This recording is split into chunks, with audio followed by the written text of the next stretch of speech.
तो शराब घोटाला केस में तिहाड़ जेल में बंद दिल्ली के सीएम अरविंद केजरीवाल को सुप्रीम कोर्ट से ईडी वाले मामले में अंतरिम जमानत मिल गई, लेकिन केजरीवाल अभी जेल से बाहर नहीं आ पाएंगे क्योंकि केजरीवाल का सीबीआई वाला मामला अभी दिल्ली हाईकोर्ट में पेंडिंग है, जिस पर दिल्ली हाईकोर्ट में 17 जुलाई को सुनवाई हुई है। साथ ही सुप्रीम कोर्ट ने मामले को बड़ी बेंच को रेफर कर दिया। इस मामले में चीफ जस्टिस 3 जज नियुक्त करेंगे जो मामले की सुनवाई करेंगे। वहीं केजरीवाल के वकील ने पूरे मामले को ही आधारहीन बताया। एमएलए का जो ये केस बनाया गया है, ये केस पूरी तरीके से आधारहीन है। इसमें किसी तरह का कोई आधार नहीं है। ना अभी तक एफआईआर में नाम था अरविंद केजरीवाल जी का, ना अरविंद केजरीवाल जी के खिलाफ कोई साक्ष्य है, और कहीं भी अभी तक ईडी ये तय नहीं कर पाई, एस्टेब्लिश कर पाई है कि किन सर्कमस्टांसेस में माननीय मुख्यमंत्री को अरेस्ट करना पड़ा उन। केजरीवाल के सीएम पद पर रहने को लेकर के सुप्रीम कोर्ट ने टिप्पणी की। सुप्रीम कोर्ट ने कहा कि सीएम बने रहने का फैसला केजरीवाल खुद करें, क्योंकि अरविंद केजरीवाल चुने हुए नेता हैं। दिल्ली के मुख्यमंत्री का पद प्रभावशाली है, ऐसे में सीएम बने रहने पर कोर्ट निर्देश नहीं दे सकता।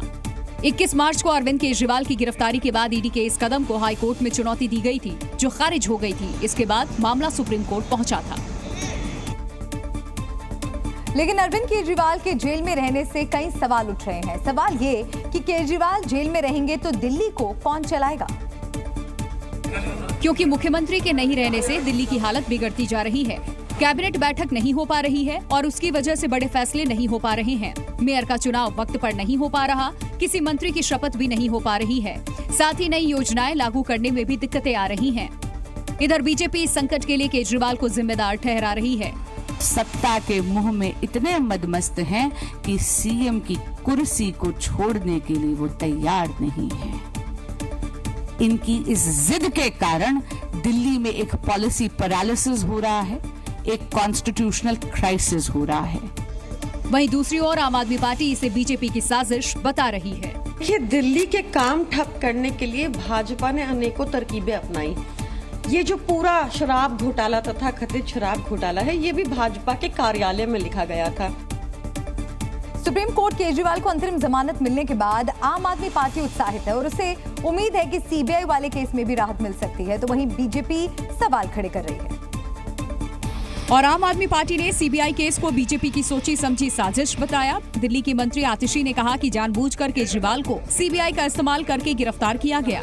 उनको पता था कि सुप्रीम कोर्ट से भी जमानत मिल जाएगी, इसीलिए उन्होंने एक और षड्यंत्र रचा और सुप्रीम कोर्ट में जिस दिन अरविंद केजरीवाल जी की जमानत का केस आना था, उससे पिछले दिन अपने एक और राजनीतिक हथियार सीबीआई से अरविंद केजरीवाल जी को गिरफ्तार करवा दिया। वहीं बीजेपी ने आम आदमी पार्टी के आरोपों पर जोरदार पलटवार किया। अंतरिम जमानत तो लालू यादव को भी मिली थी, बाद में कन्विक्टेड हुए, जेल जाना पड़ा। इस पूरी दिल्ली को लूटने का काम जो अरविंद केजरीवाल ने किया है, इसका सच सामने आएगा। अरविंद केजरीवाल को इसकी सजा मिलेगी। वहीं लोकसभा चुनाव में दिल्ली में आम आदमी पार्टी के साथ गठबंधन करने वाली कांग्रेस ने एक बार फिर निशाना साधा है और शराब घोटाले पर केजरीवाल को कटघरे में खड़ा किया। कांग्रेस ने आरोप लगाया कि अगर आबकारी नीति सही थी तो उसे खत्म क्यों किया गया। तो नीति सही थी तो उसे खत्म क्यों करा गया। पहली बार दिल्ली में इस नीति के बाद में मंदिर, मस्जिद, गुरुद्वारा, स्कूल के 100 मीटर के अंदर शराब के ठेके खोले। केजरीवाल जी ने 1000 मोहल्ला क्लिनिक खोलने का वादा किया था, 800 शराब की दुकानें केजरीवाल जी ने खोल दी। और इसके साथ ही दिल्ली के मुख्यमंत्री अरविंद केजरीवाल को तिहाड़ जेल में 90 दिन से ज्यादा हो गए। इस दौरान दिल्ली सरकार के कई काम प्रभावित रहे। अगर सरकारी योजनाओं की बात करें तो फ्री वाईफाई बंद रहा, बुजुर्गों को 4 महीने से पेंशन नहीं मिली है, सरकारी सेवाओं की घर तक डिलीवरी भी बंद रही है।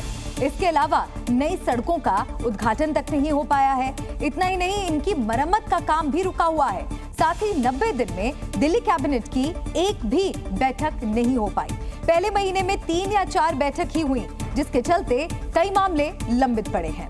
गर्मी के दौरान तो दिल्ली वासी पानी के लिए तरस गए। लोगों को पीने का पानी तक नहीं मिल पाया, जिसके लिए दिल्ली के मंत्री आतिशी अनशन पर भी बैठी थी। तो वहीं पहली बारिश में जब दिल्ली में जल भराव हुए, तब भी दिल्ली की जनता जल भराव से परेशान रही। राजधानी के नालों की साफ सफाई तक नहीं हो पाई। तो केंद्र की नरेंद्र मोदी सरकार ने 1975 में लगाए गए आपातकाल को लेकर बड़ा फैसला लिया है और इससे लेकर नोटिफिकेशन भी जारी कर दिया। और सरकार ने 25 जून को संविधान हत्या दिवस घोषित किया है। दरअसल 25 जून 1975 को तत्कालीन इंदिरा गांधी सरकार ने देश में आपातकाल लगाया था। लोकसभा चुनाव में कांग्रेस ने बीजेपी पर संविधान बदलने का आरोप लगाया था। केंद्रीय गृह मंत्री अमित शाह ने सोशल मीडिया पर इस बारे में लिखा कि 25 जून 1975 को तत्कालीन प्रधानमंत्री इंदिरा गांधी ने तानाशाही मानसिकता का निर्लज प्रदर्शन करते हुए देश पर आपातकाल थोपकर हमारे लोकतंत्र की आत्मा का गला घोंट दिया। लाखों लोगों को बिना किसी गलती के सलाखों के पीछे डाल दिया गया और मीडिया की आवाज दबा दी गई। भारत सरकार ने हर साल 25 जून को संविधान हत्या दिवस के रूप में मनाने का फैसला किया है। केंद्रीय गृह मंत्री अमित शाह का कहना है कि ये दिन उन सभी लोगों के व्यापक योगदान को याद करेगा जिन्होंने 1975 आपातकाल के अमानवीय दर्द को सहन किया था। प्रधानमंत्री की अध्यक्षता वाले मंत्रिमंडल की लिखित सिफारिश पर आपातकाल की घोषणा की जाती है। इसके तहत नागरिकों के सभी मौलिक अधिकार निलंबित हो जाते हैं। इधर कांग्रेस ने केंद्र सरकार के फैसले पर सवाल उठाए हैं और कहा कि असल मुद्दों से ध्यान भटकाने के लिए सरकार ऐसे फैसले कर रही है। जिस दिन आपातकाल लगी थी उसके बाद तो बहुत से चुनाव हो चुके, बहुत से जनादेश आ चुके, लेकिन ये भी सच्चाई है जिस दिन से मोदी सरकार ने सत्ता संभाली है हर रोज संविधान की हत्या हो रही है, संविधान की उपेक्षा हो रही है, संवैधानिक संस्थाएं नष्ट की जा रही हैं। तो अगर भाजपा सरकार उसे पुकारना चाहती है संविधान हत्या दिवस के रूप में, तो मैं कहूंगा मोदी जी का कार्यकाल संविधान हत्या युग के रूप में जाना जाए। खबर उत्तर प्रदेश से। यूपी में शिक्षकों की डिजिटल हाजिरी को लेकर योगी सरकार एक्शन मोड में है। डिजिटल हाजिरी से मना करने वाले शिक्षक अब सरकार की रडार पर आ गए हैं और डिजिटल अटेंडेंस न लगाने पर शिक्षकों पर जल्द कार्रवाई हो सकती है। सूत्रों के मुताबिक मुख्यमंत्री योगी आदित्यनाथ ने शिक्षा विभाग के साथ बैठक कर डिजिटल हाजिरी न लगाने वाले शिक्षकों पर सख्त कार्रवाई के निर्देश दिए और कहा कि शिक्षकों को हर हाल में डिजिटल हाजिरी के नियम का पालन करना होगा और अगर नियम नहीं मानते हैं तो डिजिटल हाजिरी नहीं लगाने पर विभागीय आदेश का उल्लंघन माना जाएगा। 3 दिन तक डिजिटल हाजिरी नहीं लगाने वाले शिक्षकों पर कार्रवाई होगी और ऐसे शिक्षकों को वेतन और मानदेय अगले आदेश तक रोका जा सकता है। डिजिटल हाजिरी को लेकर एक तरफ योगी सरकार सख्त है तो दूसरी तरफ अफसरों को शिक्षकों को समझाने की जिम्मेदारी दी गई है। यूपी के बलिया में जी मीडिया की टीम ने एक स्कूल में दौरा किया। बीएसए के अधिकारी शिक्षकों को डिजिटल हाजिरी को लेकर समझाते नजर आए। शिक्षकों में भी कुछ भ्रम है, उस भ्रम को हम लोग दूर कर रहे हैं और जागरूक कर रहे हैं कि ये ऑनलाइन चीजें होने से व्यवस्थाएं पारदर्शी तरीके से और समय से संचालित हो सकेंगी। यूपी में डिजिटल हाजिरी को लेकर योगी सरकार अपने फैसले से हटने को तैयार नहीं है तो वहीं दूसरी तरफ शिक्षकों ने भी इस फैसले को मानने से इनकार किया और ऑनलाइन हाजिरी नहीं लगाई। और यूपी के कई जिलों में काली पट्टी बांधकर डिजिटल हाजिरी के खिलाफ अपना विरोध जताया। सहारनपुर के स्कूलों में शिक्षक हाथों में काली पट्टी बांधकर छात्रों को पढ़ाते दिखाई दिए। वहीं अमेठी के सरकारी स्कूलों में भी शिक्षक रजिस्टर में ही अपनी हाजिरी लगा रहे हैं और डिजिटल अटेंडेंस लगाने से इनकार करते नजर आ रहे हैं और इसके लिए सरकार से अपनी डिमांड रखते दिखाई दिए। हमारी कुछ जायज मांगे हैं, उनको पूरा करे सरकार, उसके बाद अटेंडेंस हम लोग देंगे। वहीं उन्नाव के सरकारी स्कूल में शिक्षकों ने डिजिटल हाजिरी से इनकार की वजह शिक्षकों पर ज्यादा वर्कलोड बताया। सर, शिक्षकों से बहुत सारे काम लिए जाते जिसमें अब हम लोग अकेले भी हैं, स्कूल देखें, बच्चे देखें कि और अदर काम करें। कहीं पल्स पोलियो में लगा दिया जाता है, कहीं बाल गणना में लगा दिया जाता है। उत्तर प्रदेश में बाढ़ और बारिश से हालात बेहद खराब हो गए हैं। कई जिलों में नदियों का जलस्तर बढ़ने से बाढ़ का पानी रिहायशी इलाकों में घुस गया। मुख्यमंत्री योगी आदित्यनाथ ने बाढ़ में लापरवाही पर कई अधिकारियों से जवाब मांगा है। उत्तर प्रदेश के कई जिलों में भारी बारिश और नदियों के उफान पर आने के बाद जगह जगह से सैलाब की डराने वाली तस्वीरें सामने आई। शाहजहांपुर में लखनऊ दिल्ली हाईवे पर बाढ़ का पानी आने से गाड़ियों की लंबी कतार लग गई और कई वाहन सैलाब में डूबे दिखाई दिए। सीतापुर में भारी बारिश के बाद नबसा बैराज से पानी छोड़ा गया, जिसके बाद कई इलाकों में बाढ़ जैसे हालात बन गए और देखते ही देखते एक मकान बाढ़ की भेंट चढ़ गया। गनीमत की बात ये रही, जिस वक्त यह हादसा हुआ उस वक्त घर में कोई मौजूद नहीं था। वहीं मुख्यमंत्री योगी आदित्यनाथ ने गुरुवार को बाढ़ प्रभावित इलाकों का दौरा किया और अधिकारियों के साथ बैठक कर लापरवाही बरतने वाले अफसरों पर कार्रवाई की। सीएम योगी ने लापरवाही बरतने वाले 10 अधिकारियों से जवाब मांगा है। बाढ़ में लापरवाही को लेकर 5 एडीएम के खिलाफ एफआईआर दर्ज की गई है और 5 आपदा विशेषज्ञों से जवाब तलब किया गया है। अधिकारियों को 2 दिन में जवाब देने को कहा गया है। और अधिकारियों के संतोषजनक जवाब न देने पर योगी सरकार बाढ़ पर लापरवाही के आरोपी इन अधिकारियों पर बड़ी कार्रवाई कर सकती है। महाराष्ट्र सरकार ने अर्बन नक्सल के खिलाफ कार्रवाई के लिए विधानसभा में महाराष्ट्र विशेष सार्वजनिक सुरक्षा विधेयक पास किया। इस विधेयक के पास होने के बाद राज्य में नक्सल विरोधी गतिविधियों पर लगाम लग सकती है। और महाराष्ट्र विधानसभा में MSPSA यानी महाराष्ट्र विशेष सार्वजनिक सुरक्षा विधेयक पारित होने के बाद पुलिस को ऐसे लोगों के खिलाफ एक्शन लेने की शक्ति मिल जाएगी जो नक्सलियों को लॉजिस्टिक के साथ शहरों में सुरक्षित ठिकाने मुहैया कराते हैं।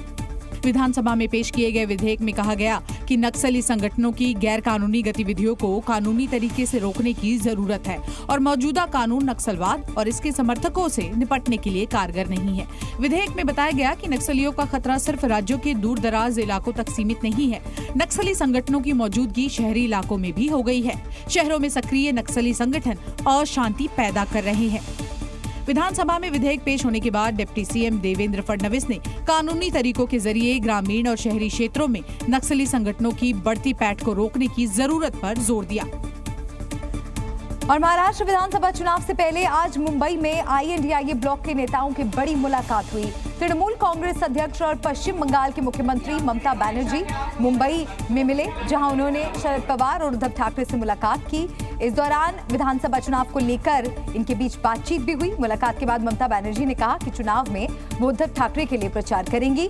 साथ ही ममता ने दावा किया कि केंद्र की NDA सरकार स्थिर नहीं है और कभी भी गिर सकती है। इधर में जब मुरली दौड़ा थे ना, हमारे साथ बहुत आपसे जान पहचान था। हम MP था पार्लियामेंट का, हम मीट करते थे, लेकिन अभी हम इधर में किसी को पहचानता नहीं है।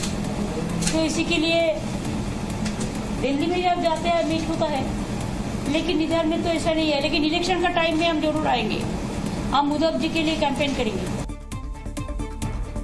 और एक और बड़ी खबर आपको बता दें, महाराष्ट्र MLC चुनाव में बड़ा उलटफेर नजर आया। NDA के सभी 9 प्रत्याशियों को जीत मिली है। बीजेपी के 4 उम्मीदवारों ने जीत दर्ज की है। शिवसेना, शिंदे गुट शिवसेना के 2 और इसके अलावा आपको बता दें अजीत गुट के 2 उम्मीदवार जीते हैं। कांग्रेस के 1 उम्मीदवार को जीत मिली है। तो बीजेपी के 4 उम्मीदवारों ने जीत दर्ज की है। कांग्रेस के भी 1 उम्मीदवार को जीत मिली है। तो 11 में से 10 सीटों के नतीजे घोषित हो चुके हैं। NDA के सभी 9 प्रत्याशियों ने जीत दर्ज की है। कांग्रेस को भी 1 सीट पर जीत मिली है। महाराष्ट्र MLC चुनाव में बड़ा उलटफेर। बढ़ते हैं आगे। हाल ही में कीर्ति चक्र से सम्मानित शहीद कैप्टन अंजुमान के मामले में नया विवाद खड़ा हो गया है। शहीद की पत्नी के सम्मान को अपने साथ ले जाने पर माता और पिता को काफी दुख पहुंचा और शहीद के माता पिता का दर्द छलक गया। साथ ही शहीद के पिता ने इस मामले में नियमों में बदलाव की मांग की। शहीद के पिता ने बताया कि उन्हें पुरस्कार छूने तक को नहीं मिला। बड़े झिझक के साथ हाथ लगा के छोड़ी और फिर फोटो में आपने देखा कि ये सिर्फ उन्होंने कहा तो ली और हमें तो देखने और पकड़ने का भी सौभाग्य नहीं मिला। शहीद की मां ने बताया कि जब वो कीर्ति चक्र लेने गई थी तो नियमों का पालन किया। नियम था, मैं भी उसका फॉलो की कि उनका ही राइट था, पर उनको एक माँ बेटे का रिश्ता था। वो मेरी बेटी बहुत थी, तो उनका फर्ज बनता था कि वो मेरे हाथ में दे, हमें माँ बाप को देखने का मौका मिले। दरअसल जिस नियम में बदलाव की बात शहीद के पिता कह रहे हैं वो उसे एनओके यानी कि नेक्स्ट टू किन कहते हैं, जिसमें जीवन साथी, निकटतम रिश्तेदार, परिवार के सदस्य शामिल होते हैं और सेना में भर्ती होने पर माता पिता या अभिभावक को एनओके के रूप में नामित करना होता है। लेकिन जब किसी कैडेट या अधिकारी की शादी हो जाती है तो उसके जीवन साथी का नाम एनओके के रूप में नामांकित किया जाता है। हालांकि इस मामले में कुछ राज्यों में नियमों में बदलाव किया गया है। जम्मू कश्मीर में आतंकियों की चहलकदमी बढ़ गई है। जम्मू के अखनूर में घर के बाहर सो रहे एक शख्स का बीती रात आतंकियों से सामना हो गया, लेकिन गनीमत रही कि आतंकवादियों ने उसकी जान नहीं ली और कुछ ही देर में वहां से भाग गए। जिस शख्स का आतंकियों से आमना सामना हुआ वो आप बीती बताते हुए काफी डरा सहमा नजर आया। 12:30 बजे का टाइम था सर, मैं सोया तो एक हादसा लगता है मेरे को। मैं उठने लगता हूँ तो देखता बंदा सामने खड़ा है, एक साइड में वेपन डाला हुआ है। तो मुझे बोलता पानी हैगा। मैंने बोला पानी तो है मगर लाइट बंद है, मैं डिसेबल हूँ। तो फिर इतनी देर में मैं जैसे देखा तो 2 बंदे दूसरी साइड में भी थे। रवि ने बताया कि आतंकी अपने किसी साथी से बात करना चाहते थे, इसीलिए एक आतंकी ने उसके पास आकर उससे मोबाइल फोन भी मांगा। तो बोलता है अच्छा कॉल करनी है। मैंने बोला मेरे पास फोन ही नहीं, मैं नौकर आदमी हूँ, मालिक घर में सोया हूँ। तो इतनी देर में हम आपस में ही दोनों ने बात की। उन्होंने कोई एक पासवर्ड में बात की, क्या उसने इशारा कराया, वो दौड़ की बात। रवि ने खुलासा किया कि आतंकियों ने सेना की वर्दी पहन रखी थी और वो किसी बड़ी आतंकी साजिश को अंजाम देने की फिराक में थे। आतंकियों से आमना सामना होने के बाद रवि बुरी तरह घबरा गया, लेकिन उसने भारतीय नागरिक होने का फर्ज भी निभाया। रवि ने तुरंत भारतीय सेना के जवानों को फोन किया और आतंकियों के इलाके में छिपे होने की जानकारी दी, जिसके बाद सुरक्षा बल के जवान तुरंत वहां पहुंचे और एक निर्माणाधीन मकान को चारों तरफ से घेर लिया। सुरक्षा बल के जवानों को पूरी आशंका थी कि आतंकी इसी घर में छिपे हो सकते हैं, इसीलिए घर को चारों तरफ से घेरकर सर्च ऑपरेशन चलाया गया। वहां से जो तस्वीरें सामने आई उसमें सुरक्षा बल के जवान घर के अंदर घुसते नजर आए। कुछ जवानों ने घर के अंदर घुसकर आतंकियों की तलाश की, तो कुछ जवान बाहर पोजीशन लिए खड़े थे ताकि आतंकी कहीं से भी बचकर भाग न पाए। लेकिन बदकिस्मती से आतंकी उस घर के अंदर नहीं मिले, जिसके बाद सुरक्षा बल के जवानों ने तीनों आतंकियों की तलाश के लिए ड्रोन का सहारा लिया। चूंकि इलाके में ही आतंकियों के छिपे होने की आशंका है, इसीलिए सेना के जवानों ने ड्रोन से आतंकियों की तलाश शुरू की। सुरक्षा बलों के जवानों ने तीनों आतंकियों की तलाश करते हुए अखनूर के कानाचक इलाके के पास चप्पा चप्पा छान मारा। आशंका जताई जा रही है कि 8 जुलाई को कठुआ में सेना के ट्रक के ऊपर गोलियां बरसाने में इन्हीं तीनों आतंकियों का हाथ हो सकता है। चूंकि अखनूर से भारत पाकिस्तान बॉर्डर सिर्फ 3 किलोमीटर ही दूर है, इसीलिए आशंका जताई जा रही है कि हो ना हो ये वही आतंकी हैं और अब बॉर्डर पार करके पाकिस्तान भागने की फिराक में है। हालांकि सुरक्षा बलों ने पूरे इलाके को चारों तरफ से घेर लिया है। सेना, पुलिस और सीआरपीएफ के जवान ज्वाइंट सर्च ऑपरेशन चला रहे हैं। चूंकि इलाके में ही आतंकियों के छिपे होने की आशंका है, इसलिए सेना के जवानों ने ड्रोन से आतंकियों की तलाश शुरू कर दी।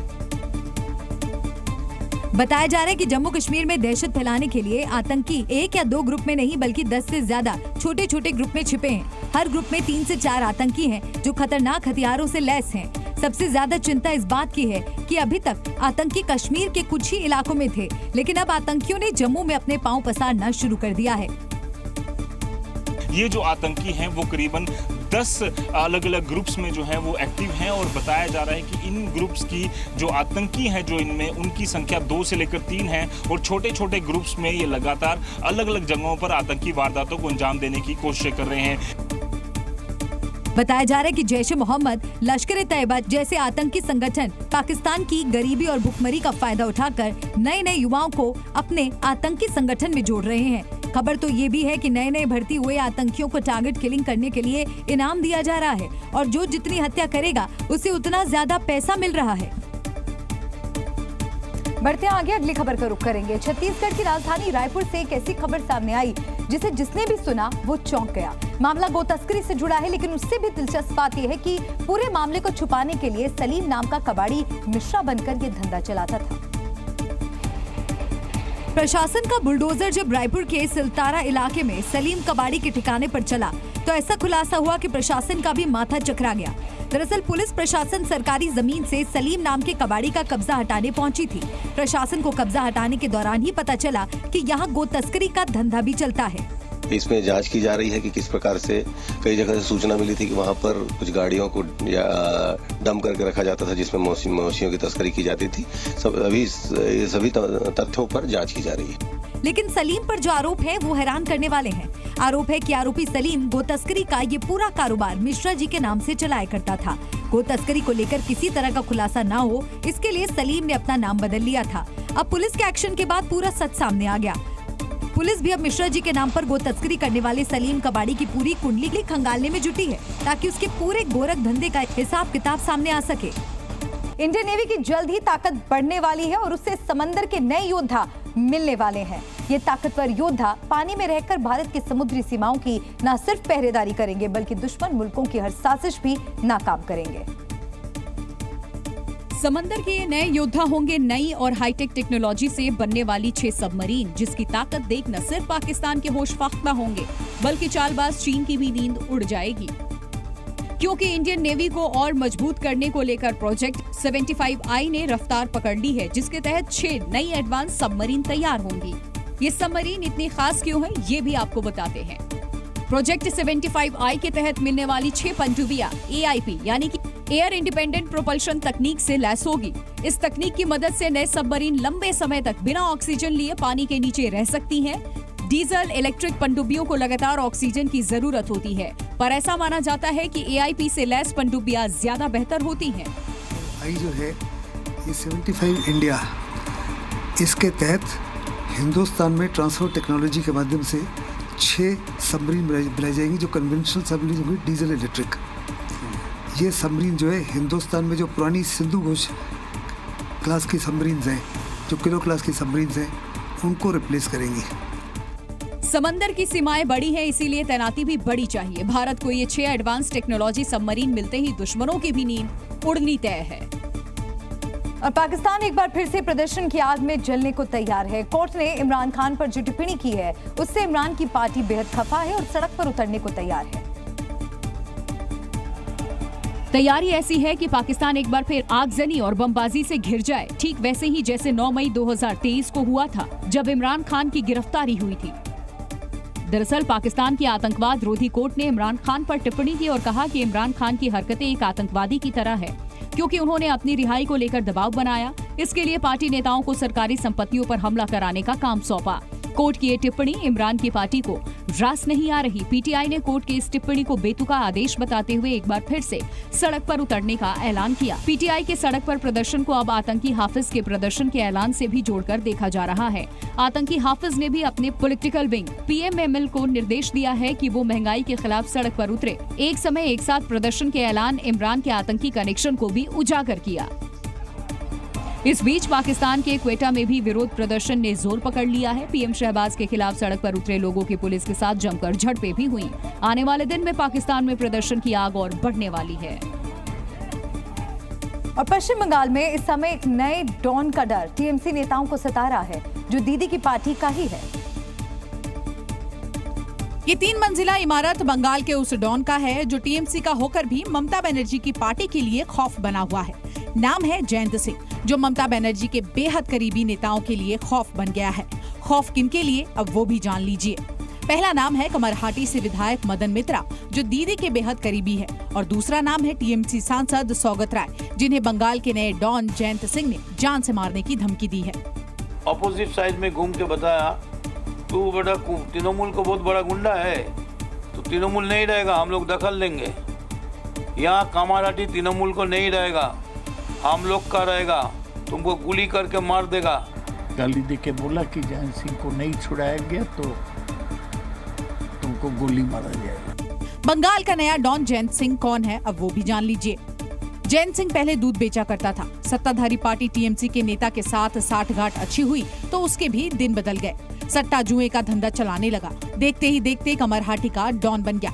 इसके बाद उस पर कई आपराधिक मामले भी दर्ज हुए, जिसमें वसूली, हत्या के प्रयास सहित 7 मामले दर्ज हैं। इसके अलावा मारपीट और धमकी के भी कई मामले दर्ज हैं। जयंत सिंह ने खाली जमीनों पर कब्जा करके बिल्डिंगें भी बनाई, जिससे वो डॉन के साथ रसूखदार भी बन गया। महाराष्ट्र की ट्रेनी IAS अधिकारी पूजा खेड़कर की मुश्किलें बढ़ती जा रही हैं। पूजा खेड़कर पर दिव्यांगता और OBC कोटे का दुरुपयोग करने का आरोप है, जिसकी जांच भी अब शुरू हो गई है। DPOT के अतिरिक्त सचिव मनोज द्विवेदी ने जांच शुरू कर दी है। 2 हफ्तों में ये जांच पूरी हो जाएगी। अगर पूजा खेड़कर के खिलाफ तथ्यों को छुपाने और गलत बयानबाजी करने के आरोप पाए गए तो उन्हें बर्खास्त भी किया जा सकता है। फिलहाल जांच समिति 2023 बैच की IAS अधिकारी पूजा खेड़कर की उम्मीदवारी के दावों और उनके तमाम डॉक्यूमेंट को वेरीफाई करने में जुटी है। जल्द ही पूजा खेड़कर से जुड़ी रिपोर्ट सामने आएगी और जांच रिपोर्ट के आधार पर ही पूजा खेड़कर के खिलाफ आगे की कार्रवाई होगी। और विवादों से घिरी पूजा खेड़कर की ट्रेनिंग से पहले ही ट्रांसफर कर दी गई। पूजा खेड़कर का ट्रांसफर महाराष्ट्र के वासिम जिले में किया गया और आज वासिम में उनकी ड्यूटी का दूसरा दिन था। और आज जब पूजा खेड़कर कलेक्टर ऑफिस पहुंची तो उनके साथ तमाम पुलिस जवान दिखाई दिए। इस दौरान जब पूजा खेड़कर से उनके ऊपर लगे आरोपों के बारे में पूछा गया तो पूजा ने इस पर बोलने से मना कर दिया। Not permitted to speak on these matters by government rules, so I cannot say anything. दरअसल पूजा खेडकर पर ट्रेनी IAS ऑफिसर रहते हुए लोगों को धमकाने और निजी ऑडी कार पर लाल बत्ती लगाने का आरोप है और पूजा खेडकर के इसी रवैये के कारण सोमवार को उनका ट्रांसफर पुणे से वासिम कर दिया गया था। 34 साल की ट्रेनी IAS अफसर पूजा खेडकर के नाम करोड़ों रुपए की संपत्ति होने का भी खुलासा हुआ है। बताया जा रहा है कि पूजा खेडकर करीब 17 से 22 करोड़ रुपए की मालकिन है। पूजा ने साल 2023 में ज्वाइनिंग से पहले सरकार को दिए अपनी अचल संपत्ति के ब्यौरे में बताया था कि उन्होंने 2015 में पुणे के महालुंगे में 2 प्लॉट खरीदे थे। इसमें उन्होंने एक प्लॉट की कीमत 42,25,000 रुपए और दूसरे प्लॉट की कीमत 43,50,000 रुपए बताई थी। अभी दोनों प्लॉट की मार्केट वैल्यू 6 से 8 करोड़ रुपए बताई जा रही है। इसके अलावा पुणे के धनेरी इलाके में भी पूजा की करीब 4.74 हेक्टेयर जमीन होने की बात कही जा रही है, जिसकी कीमत 3 से 4 करोड़ रुपए है। इसके अलावा पूजा के नाम से केंदवा में 724 स्क्वायर फीट का एक फ्लैट भी है, जिसकी कीमत अभी 75 लाख रुपए है। मीडिया रिपोर्ट्स के मुताबिक अहमदनगर में भी पूजा के नाम 3 प्रॉपर्टी है। बताया जा रहा है कि इन सभी प्रॉपर्टी से पूजा हर साल करीब 42 लाख रुपए कमा लेती हैं।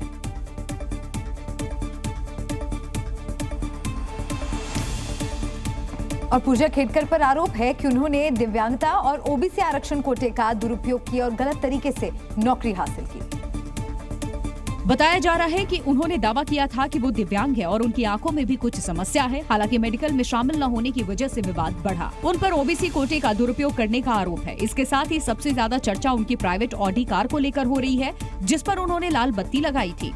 मीडिया रिपोर्ट्स में सामने आया कि पूजा खेडकर जिस ऑडी कार पर लाल नीली बत्ती लगाकर घूमती थी, उस पर 26,000 रुपए का जुर्माना बकाया है। साल 2022 से अब तक तेज गति से गाड़ी चलाना, सिग्नल तोड़ने और पुलिस के पूछने पर रुकने से इनकार करने जैसे ट्रैफिक रूल्स तोड़ने को लेकर के ऑडी कार के 21 चालान पेंडिंग है।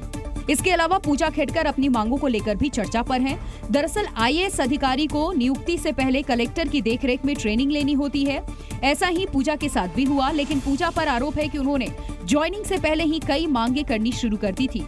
कहा जा रहा है कि उन्होंने कार्यभार ग्रहण करने से पहले कलेक्टर और डिप्टी कलेक्टर से मिलने वाली सुविधाओं के बारे में जानकारी मांगी और पूजा अपनी पसंद की जगह ऑफिस की डिमांड भी कर रही थी।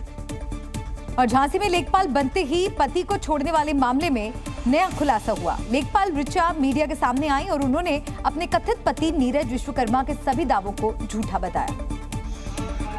और ऋचा ने तो सामने आकर यहाँ तक कह दिया कि उनकी नीरज के साथ शादी ही नहीं हुई। इसके अलावा ऋचा ने नीरज पर उसे ब्लैकमेल करने का आरोप भी लगाया। बिल्कुल गलत बात है और कोई शादी नहीं हुई है। उसने कोई फर्जी पेपर्स बनवाए थे और वहाँ पे मतलब दिखाने के लिए कि हमारी शादी हो चुकी है और हमारा केस चल रहा है इसलिए, और फर्जी फोटोज बनवा के उन्हीं के मतलब धमकी देता था कि हम तुम्हें मतलब कि ये सारी फोटोज डाल देंगे सोशल मीडिया में, तुम्हें बदनाम कर देंगे। इससे पहले खुद को ऋचा सोनी का पति बताने वाले नीरज सोनी ने मीडिया के सामने आकर दावा किया था कि वो और ऋचा एक दूसरे से प्यार करते हैं। 5 साल पहले दोनों ने लव मैरिज की। उसने ऋचा की पढ़ाई लिखाई के खर्चे उठाए। ऋचा का लेखपाल पद पर सिलेक्शन हुआ, जिसके बाद ऋचा घर छोड़कर चली गई। वो इसलिए ही रहती कि अब सोचने लगी तुम कारपेंटर हो, हम लेखपाल बन चुके। नियुक्ति पद नहीं, वो लेटर आया उनके पास लेखपाल का ज्वाइनिंग का, तो इस चक्कर में उसी टाइम से गड़बड़ी कर दी। नीरज के हर दावे को अब ऋचा गलत बता रही है। उसका ये भी कहना है कि वो नीरज के साथ रहते हुए खुद भी टीचिंग और ट्यूशन करके अपनी पढ़ाई का खर्च निकालती थी। ऐसा ही एक मामला लखनऊ से भी सामने आया। अरविंद पांडे नाम के एक शख्स ने आरोप लगाया कि उसने अपनी पत्नी को कामयाबी तक पहुंचाने के लिए दिन रात मेहनत की और लाखों रुपए खर्च करके उसे सिंगर बनाया। लेकिन पति का आरोप है कि पत्नी सिंगर बन गई तो वो उसे छोड़कर एक नेता के साथ रहने लगी। घर वाले चुप्पे एक फ्लैट लिए हैं, उसमें रख लिए हैं, हमसे बिना पता है। मैं अपने काम से बाहर गया हुआ था, जब मैं बाहर से आया तो पता चला ये कमरा खाली करके जा चुकी। अरविंद पांडे का कहना है कि वो ड्राइवर है और गाड़ी चलाता है। उसका आरोप है कि उसने पत्नी को सिंगर बनाने के लिए 6 से 7 लाख रुपए खर्च किए और पत्नी का एक YouTube चैनल बनाया। लेकिन सिंगिंग की तैयारी करते हुए पत्नी एक नेता के संपर्क में आई और कुछ दिनों बाद उसे छोड़कर नेता के साथ रहने लगी। जब सुबह आवाज मैं रात में लगभग 10 बजे करीब पहुंचा हूँ इन लोगों को लेने। रात में जब फुर्सत पाए तो हम गए इन लोगों को ले आए। तो जब वहाँ पहुँचे वहाँ धर्मेंद्र शुक्ला हमको मिले, धर्मेंद्र शुक्ला उर्फ गोपाल शुक्ला। तो ये हमको मारना पीटना स्टार्ट किए, बंदूक तान दिए। अरविंद पांडे का आरोप है कि उसकी पत्नी ज्योति पांडे अब उसके पास लौटने को तैयार नहीं है। यूपी के प्रयागराज में अगले साल होने वाले महाकुंभ के लिए पर्यटन विभाग ने तैयारियां शुरू कर दी हैं। महाकुंभ में आने वाले करोड़ों श्रद्धालुओं की खास सुविधा देने के लिए प्रयागराज में टेंट सिटी बसाने की तैयारियां तेज हो गई हैं, ताकि अगले साल महाकुंभ में आने वाले श्रद्धालुओं को किसी भी प्रकार की असुविधा का सामना न करना पड़े। और इसके लिए झूसी में 2.5 एकड़ में टेंट सिटी का निर्माण कराया जाएगा। श्रद्धालुओं के लिए संगम पर अरैल और परेड ग्राउंड में भी टेंट सिटी बसाई जाएगी। अरैल में 25 एकड़ में बनने वाली टेंट सिटी में 2000 कॉटेज होंगे। टेंट सिटी में 5 स्टार होटल जैसी सुविधाएं मिलेंगी। टेंट सिटी में पूरा माहौल आध्यात्मिक रहेगा। यहाँ स्नान, ध्यान, पूजा और ठहरने जैसी कई बेहतर व्यवस्था की जाएगी। प्रयागराज की झूसी और अरैल में बनने वाली tent city public private partnership के तहत बनाई जाएगी, जबकि परेड ग्राउंड में UP state tourism development corporation की तरफ से टेंट सिटी का निर्माण कराया जाएगा, जिसमें 55 कॉटेज होंगे। नेपाल में हो रही भारी बारिश के बीच एक दर्दनाक हादसा हुआ है। यहाँ हाईवे पर लैंडस्लाइड की वजह से यात्रियों से भरी 2 बसें हादसे का शिकार हो गई। हादसे में कई यात्रियों के मरने की आशंका जताई जा रही है। ये दर्दनाक हादसा सेंट्रल नेपाल में मदन आश्रित हाईवे पर सुबह करीब 3:30 पर हुआ। भारी बारिश की वजह से हाईवे पर लैंडस्लाइड हुआ, जिसके बाद यात्रियों से भरी 2 बसें हाईवे के पास से बह रही त्रिशूल नदी में जा गिरी। इन दोनों बसों में 63 यात्री सवार थे। बताया जा रहा है कि हादसे का शिकार हुई दोनों बसें नेपाल की राजधानी काठमांडू जा रही थी। नदी में गिरते ही दोनों बसें पानी के तेज बहाव में बहती चली गईं। इस दौरान बस में सवार कुछ यात्रियों ने नदी में तैरकर अपनी जान बचाई। हादसे के बाद अभी भी 50 से ज्यादा यात्री लापता बताए जा रहे हैं। हादसे की जानकारी मिलने पर रेस्क्यू की टीमें मौके पर पहुंची और लापता लोगों की तलाश में स्थानीय पुलिस के साथ मिलकर रेस्क्यू ऑपरेशन चलाया। वहीं लैंडस्लाइड के बाद हाईवे पर आए मलबे को हटाने का काम भी जारी है। क्रेन की मदद से रास्ते में आए पत्थर और चट्टानों को हटाया जा रहा है। नेपाल के प्रधानमंत्री पुष्प कमल दहल ने हादसे पर दुख जताया और सरकारी एजेंसियों को राहत बचाव के कार्यों में तेजी लाने के निर्देश दिए। Zee News.